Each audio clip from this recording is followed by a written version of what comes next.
우리 교회를 여기까지 인도하신 하나님께 만만 감사를 드립니다. 기쁘고 또 감격스러운 마음을 갖고 이렇게 창립 47주년을 기념하면서 우리들이 새벽을 깨워서 이렇게 나와서 예배 올려드립니다. 특별히 이번 창립 47주년 우리 특별 새벽 기도회는 예수님의 교회라는 주제를 가지고 우리가 함께 매일매일 모이고 있습니다. 그 예수님의 교회 중에서 주님과 우리 교회와의 관계를 알 수 있는 5가지 비유를 가지고서 그래서 살펴보고 있는데, 관계를 알면 뭐가 드러나냐면 역할이 드러납니다. 그러니까 주님과 우리가 어떤 관계에 있나를 알게 되면 이제 역할, 어떤 부분, 어떤 역할을 해야 되는가, 이런 것들이 드러나게 됩니다. 뭐 스승과 제자의 관계다. 그러면 스승은 스승의 일을 할 것이고 가르치는 일을 할 것이고, 제자는 배우는 일을 하게 되겠죠. 마찬가지로 주님과 우리가 어떤 관계가 있나 5가지를 살피고 있는데, 첫날은 우리가 양과 목자에 대한 관계를 살펴봤습니다. 양과 목자, 목자는 양을 알고 양은 목자의 음성을 듣고 그래서 순종하며 나아가는 그런 관계의 말씀들을 살펴봤고, 둘째 날은 머리와 몸에 대한 일체와 연합이죠. 따로 놀면 안 되고 몸이 머리에 그 명령을 잘 받아서 그대로 또 따라가는 일체와 연합에 대한 부분들. 그리고 어제는 포도나무와 가지, 뭐 하기만 해라? 붙어 있기만 해라. 그래서 이 험악한 세상 속에서, 유혹 많은 세상 속에서 참 고난 많고 일들 많잖아요. 그래서 어느 땐 떨어져 나가고 싶고 여러 가지 일들이 있는데, 근데 붙어 있기만 해라. 그러면 누가 열매를 맺어 주신다? 열매는 가지에 맺히지만 이 열매를 맺게 하는 것은 나무. 나무. 그래서 주님께서 우리에게 열매를 9가지 성령의 은사와 성령의 열매를 주렁주렁 맺게 하실 줄 믿습니다. 오늘은 뭡니까? 신부와 신랑. 여러분, 역사 속에서요, 가장 먼저 계시된, 먼저 인류 속에 드러난 사회 관계가 뭔가, 사회망이 뭔가, 그러니까 사회 조직이죠. 조직이 뭔가. 그러니까 그냥 일편 생각하기는 아버지와 아들 같은 느낌이 들거든요. 그게 먼저일 것 같은데, 근데 그렇지 않습니다. 뭐가 제일 오래됐어요? 부부관계. 신랑과 신부 관계가 제일 오래됐습니다. 이제 오늘 에베소서 말씀, 이 5장의 말씀이 신랑과 신부, 그래서 교회와 그리스도와의 관계를 나타내요. 그래서 오늘 32절 본문 말씀을 보면 거기 어떤 부분에 대해서 나와 있냐면, 같이 한번 볼까요? 시작. 이 비밀이 크도다. 나는 그리스도와 교회에 대하여 말한다. 이 뭐예요? 비밀. 뭐와 뭐? 그리스도와 교회의 관계가 비밀이라는 거예요. 그리스도와 교회의 관계가 비밀인데, 근데 이제 오늘 이 말씀 속에서 남편과 아내의 어떤 관계, 그러니까 신랑과 신부의 관계들이 쭉 묘사되어 있어요. 근데 처음 22절을 시작하는 말씀을 보면, 아내들이여 남편에게 뭐하라? 복종하라. 이거 껄끄럽네. 근데 이제 쭉 또 읽다 보면, 남편들이여 아내를 뭐하라? 사랑하라. 뭐같이 사랑하라? 그리스도께서 교회를 위해서 몸을 내주신 같이 그렇게 사랑해라 하고 나와 있습니다. 여러분, 여기 에베소서는 교회에게 쓰는 편지이기 때문에 교회가 할 일을 먼저 말씀하신 거예요, 바울은. 근데 여러분, 한번 이렇게 생각을 해보세요. 남편이 아내를 사랑하는 게 먼저일까? 아니면 아내가 남편에게 순종하고 복종하는 게, 존경하는 게 먼저일까? 어떤 게 먼저겠습니까? 아이고. 그런 것 같아요? 네. 예. 그렇지 않습니다. 그렇지 않고요. 서로 동시적이죠. 이게 상호적이라 그러죠. 서로 상호적입니다. 그런데 이건 인간 세계에서 그렇고요. 인간 세계에서 그렇고, 자, 이제 우리는 세상 사람들이 아니잖아요. 우리는 어떤 사람들이에요? 하나님의 사람들이죠. 하나님의 사람들. 우린 세상 사람들 아닙니다. 세상에 속해 있지만, 세상에 사는, 이 세상에 살고 있지만 세상에 속해 있는 세속적인 사람들이 아니에요. 우리는 어떤 사람들이에요? 하나님의 사람들입니다. 교회예요, 교회. 그래서 그러면 주님이 어떻게 하셨는가를 보는 게 제일 우리가 이제 따라가기 좋은, 그 본받기 좋은 그런 말씀이죠. 자, 그러면 교회 이제 이 성경 속에서 말씀 속에서 사람이 하나님을 먼저 사랑했나, 하나님이 사람을 먼저 사랑했나? 네. 그렇죠? 자명하죠? 그러니까 하나님이 사람을 사랑했죠. 그러니까 주님이 인간을 먼저 사랑한 거예요. 왜냐하면 인간은 어떤 상태예요? 죄로 죽어버린 상태. 할 수 있는 게 없어요. 전적으로 부패되어 있는. 그래서 그러니까 주님이 성육신에서 인간 속으로 들어오셔서 인간을 그러니까 부인으로, 신부로 삼아 주셨죠. 다시 한번, 여러분, 이게 이제 세상은 상호적이에요. 그렇게 얘기해요. 근데 성경은 그렇게 말하고 있지 않다라는 거죠. 그러니까 하나님이, 형상이 없으신 하나님이 형상을 입으시고 인간 세상 속으로, 역사 속으로 들어와서 누구를 사랑한 거예요? 인간을 사랑해서 뭐로 삼으신 거예요? 신부로 삼으신 거죠. 자, 그럼 누가 먼저 사랑한 거예요? 하나님이 그리스도께서 교회를 사랑한 거죠. 그러니까 교회가, 그러니까 그걸 깨닫고 나니까, 모를 때는 그리스도의 이 사랑을 모를 때는, 그 십자가 사랑을 모를 때는 뭐가 먼저인지 뭐가 중요해요? 예? 사랑받는 게 중요하지. 그렇죠? 내가 사는 게 중요하지. 내가 사는 게 붙들고 살 게 필요하고, 그렇죠? 그런데 그리스도의 이 사랑을 깨닫고 알면 그 사랑이 감사하고 고마워서 우리 구원받은 영혼들, 교회, 그러니까 우리 성도들이 주님께 어떻게 해요? 주님께 그 사랑에 감동돼서 헌신하고 순종하고 복종하죠. 말씀을 따라가죠. 새벽을 깨우죠. 자기 젊음을 주님께 드리죠. 아낌없이 따라가죠. 십자가를 지죠. 네. 자, 그러면 이게 이제 주님의 사랑이고, 이제 우선순위잖아요. 이제 이걸 알았죠.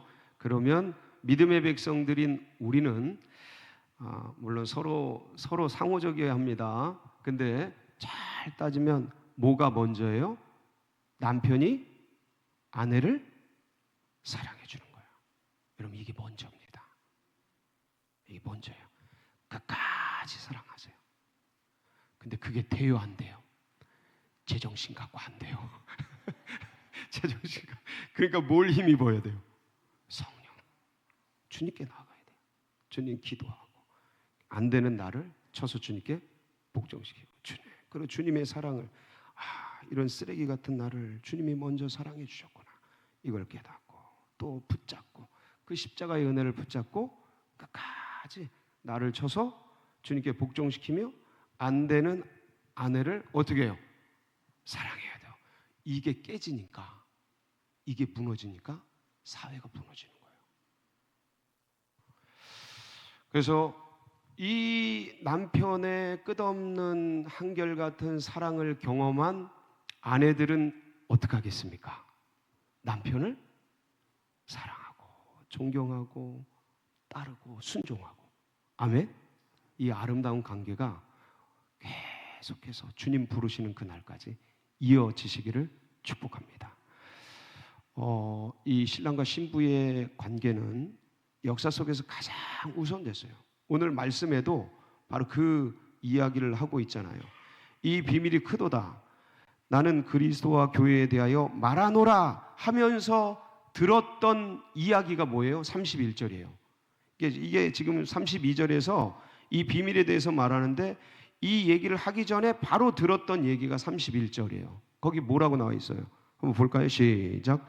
그러므로 사람이 부모를 떠나 그의 아내와 합하여 그 둘이 한 육체가 될지니. 뭔 얘기예요? 태초에 하나님께서 그러니까 인간 세상에서 사람을 지으시고 인간 사회를 조직할 때 제일 먼저 한 일이 뭐냐 이거죠. 뭐를 만드는 거예요? 뭐 하신 거예요? 주례하신 거예요. 주례. 신랑과 신부를 주례하신 거예요. 아담과 하와를 부부로 만드시는 장면이죠. 이게 제일 첫 번째예요. 그러니까 하나님이 왜 부부를 처음 만드셨을까? 여러분, 왜 부부를 처음 만드신 것 같아요? 부부가 서로 사랑하고 존경하고 서로 일치하고 연합하면 거기서 뭐가 나와요? 생명이 나와요.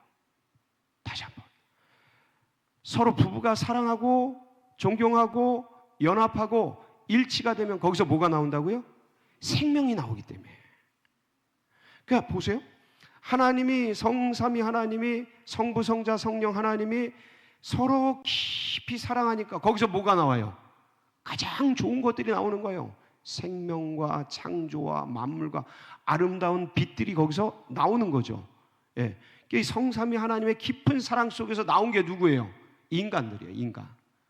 그러니까 인간도 그 사랑과 일치와 연합을 통해서 같이 있다 보면 거기서 뭐가 나와요? 생명이 나오는 거야. 이게 비밀이에요. 이건 자연적인 비밀이에요. 창조적 비밀이에요. 예. 너무 잘 알려진 비밀이죠. 그래서 하나님께서 이제 부부를 만드셨어요. 그럼 한번 또 기억을 더듬어 보세요.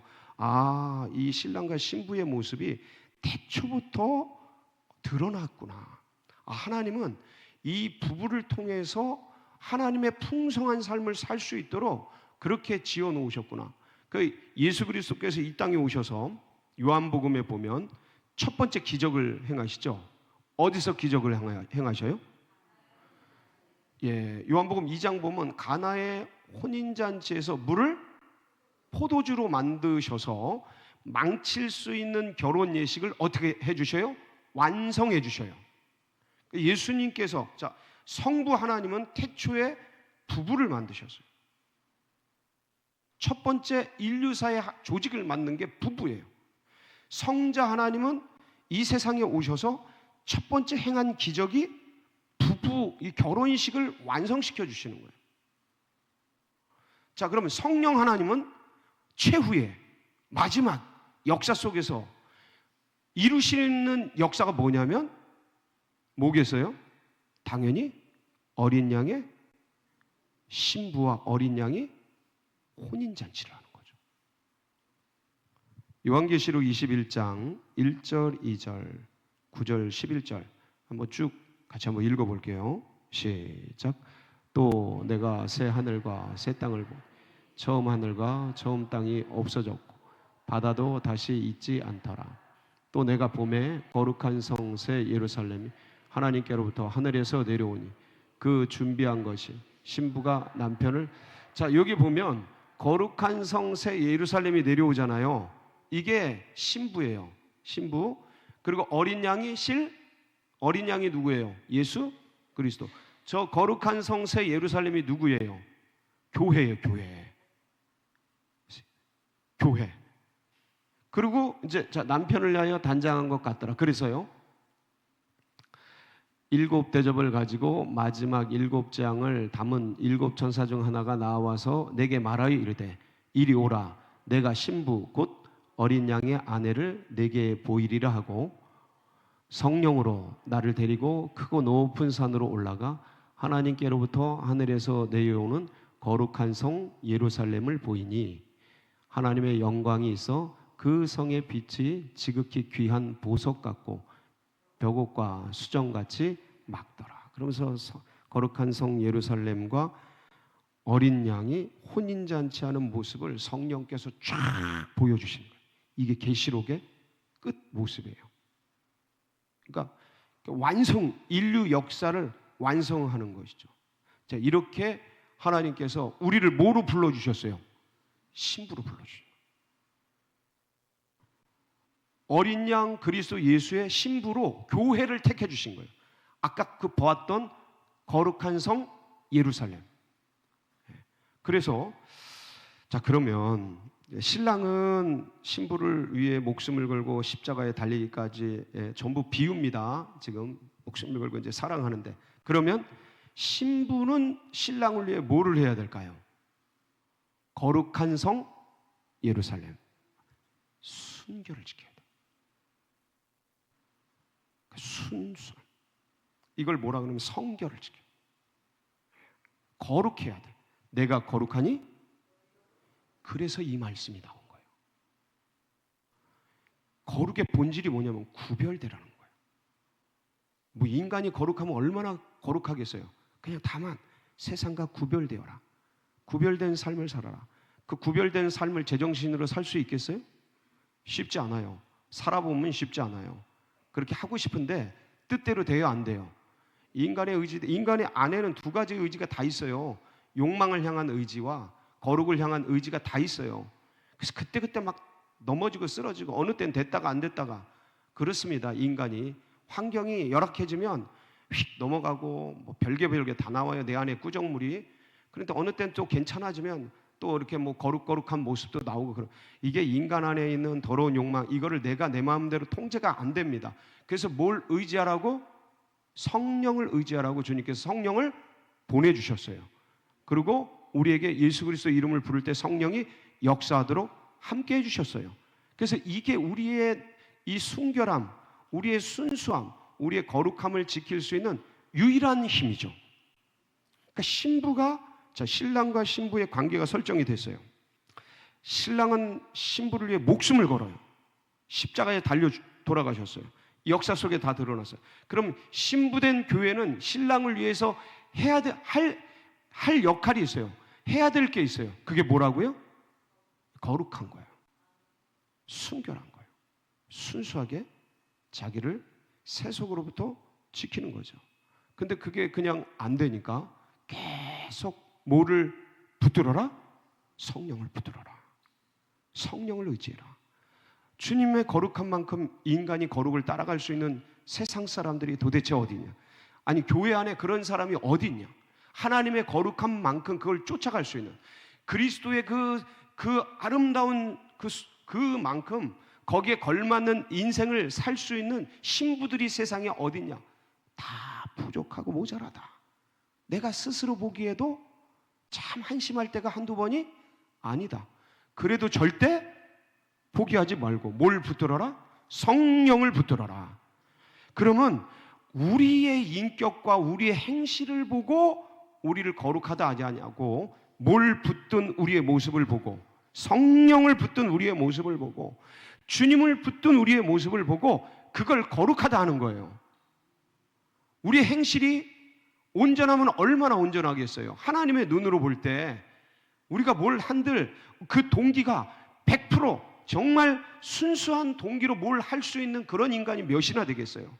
거기 인간적 야망과 욕망과 더러움과 정치적, 경제적 수많은 명예를 추구하는 수많은 욕망들이 거기에 숨어 있지 않겠습니까? 따지고 보면 우리 살기 위해 믿고 우리가 뭔가를 그래도 이 땅에서 그냥 평온하게 지내기 위해서 뭔가를 붙들고 이런 이기적 욕망들이 얼마나 많이 순수하다고, 우리가 하나님 믿기 때문에 순수하다고 뭔가를 드리지만 그게 얼마나 순수하겠느냐라는 거죠. 그걸 보고 주님께서 우리를 순결하다 하는 게 아니라 뭘 보시고요? 예수의 피를 보고, 그리고 거듭난 성도가 이젠 성령을 붙든 모습을 보고 온전치 못해도 참 순결하게 받아주시고 이어가시는 것이죠. 사랑하는 성도 여러분, 이제 우리가 47년간 주님의 신부로서 여기까지 살아왔습니다. 참 이웃을 밝히면서 세상 가운데 성결의 빛을 밝히면서 빛을 밝히면서 지금까지 잘 왔습니다. 앞으로도 우리가 어떻게 살아갈 것인가? 그것은 성령을 붙들고 거룩한 신부로 주님을 기쁘시게 하는 여기에 계신 모든 분들이 되시기를 주의 이름으로 축복합니다. 같이 기도하시겠습니다. 합심해서 기도할 때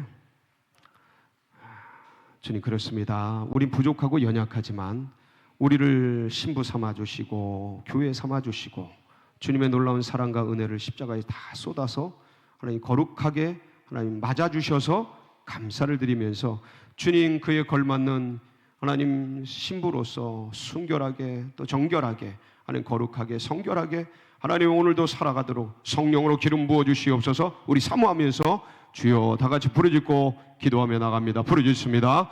주여 주여